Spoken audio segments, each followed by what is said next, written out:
বিসমিল্লাহির রহমানির রহিম YouTube channel online থেকে সবাইকে জানাই আসসালামু আলাইকুম রহমতুল্লাহ বারাকাতু। আজকে আমি কোরআনুল কারিমে সূরা ইব্রাহিমের শেষের আয়াতগুলো আপনাদের মাঝে বলছি। সবাই মনোযোগ সহকারে দেখেন এবং শুনুন। সুতরাং তুমি কখনো আল্লাহকে তার রাসূলদের দেওয়া প্রতিশ্রুতি ভঙ্গকারী মনে করো না। নিশ্চয় আল্লাহ পরাক্রমশালী ও প্রতিশোধ গ্রহণকারী।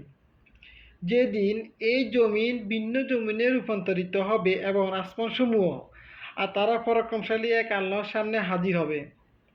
আর সেদিন তুমি অপরাধীদের দেখবে তারা শিকলে বাঁধা, তাদের পোশাক হবে আলকাতরা এবং আগুন তাদের চেহারাসমূহ ডেকে ফেলবে। এটা এই জন্য যে আল্লাহ প্রত্যেক কৃতকর্মের প্রতিফল দিবেন। আল্লাহ হিসেব গ্রহণ তৎপর। এটা মানুষের জন্য পয়গাম, আর যা দ্বারা তাদেরকে সতর্ক করা হয় এবং তারা জানতে পারে যে তিনি কেবল এক ইলাহ, আর যাতে বুদ্ধিমানেরা উপদেশ গ্রহণ করে। সবাই ভালো থাকবেন, সুস্থ থাকবেন।